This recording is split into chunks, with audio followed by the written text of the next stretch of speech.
আজ 4 দিন ধরে প্রচণ্ড পরিমাণে আমাদের শহরে টানা বৃষ্টি হচ্ছে, একদিনও থামার নাম নেই। কিন্তু আমাকে বাইরেতে যেতেই হবে, তার কারণ আমার বাড়িতে শাকসবজি কোনো কিছু নেই। তাই আমি আমার মহিন্দ্রা 30 নিয়ে বেরিয়ে পড়ি সে রায়পুর শাকসবজি কেনার উদ্দেশ্যে। আর প্রচণ্ড পরিমাণে বৃষ্টি হচ্ছে। আরে আরে আরে জারে লাগিয়ে দিল রে। আরে তুই কি দেখতে পাস না নাকি চোখে? তুই কানা নাকি? আরে আমি কানা না, তুই কানা রে। তুই কোন সাইডে আসছিস? আরে তুই আমাকে কানা বলি? তুই দাঁড়া দাঁড়া, বলছি অটোলে কোথায় পালিয়েছিস? দাঁড়া, তোকে এভাবে সাহায্য করা যাবে না। মহিন্দ্রা থারে চেপে করে তোকে ধরতে হবে মনে হয়। আরে সেট यार, আমাদের ব্রেকের কারণে এখানে দেখছি লরিটা অ্যাক্সিডেন্ট হয়ে গেছে, ট্রাফিক জ্যাম হয়ে গেছে। তাড়াতাড়ি আমাকে অটোপালা ধরতে হবে। ওই অটোপালাটা এখানে দাঁড়িয়ে আছে। আরে কি রে, কি তুই এখানে দাঁড়িয়ে আছিস? আমাকে তুই পাগল বললি? তুই দাঁড়া দাঁড়া দাঁড়া, তুই আবার কানা আর পাগল বলছিস? তুই অটো থেকে নাম, তোকে আমি এক্ষুনি তো অটো থেকে ঠেলে নাম করে দেবো। এই অটোটা আজ থেকে আমার। আরে পুলিশ পুলিশ, আমাকে বাঁচাও, অটোটা আমার নিয়ে নিল।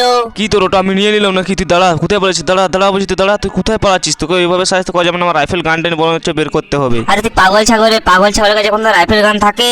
আচ্ছা, আমার কাছে রাইফেল গান নেই, তাহলে হলে এইটা কি বল? তোকে আমি এখনই গুলি করে মেরে ফেলবো। ইয়েলে ইয়েলে ইয়েলে ইয়েলে। আরে লাগাতে তো পারছি না আমি। আরে তুই ছাতা ফুটে এখানে দাঁড়িয়ে আছিস, রুক, তোকে আমি এখনই যাই করে মারবো তোকে আমি। আরে তুই দাঁড়া বলছি, দাঁড়া, কোথায় হেঁটে হেঁটে পালাচ্ছিস? আরে क्या करे यार।